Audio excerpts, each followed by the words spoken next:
Welcome to the Slop Farm. Enjoy the video. You begin by verifying what you have and why. This is critical.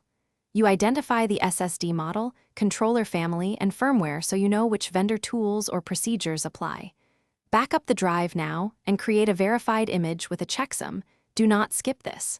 Also, check warranty and legal constraints because some manufacturers void service for identifier changes. Once done, you have the safe baseline needed for any authorized maintenance or vendor-assisted update.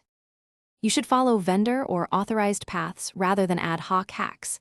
That's the why behind this step. Contact manufacturer support, search official firmware or service utilities, and request an authorized service ticket if a serialized field must be changed. If the vendor provides a documented procedure, use it exactly. You must avoid untrusted third-party utilities that promise to rewrite identifiers because those can corrupt firmware and destroy data or expose you to legal and warranty risk. You finish by validating everything. If an authorized change was applied, verify checksums, smart attributes, and firmware integrity so you catch corruption early. Restore your data from the image and confirm the system boots and performs as expected. This explains why the previous image step matters. If anything goes wrong, stop and contact vendor support.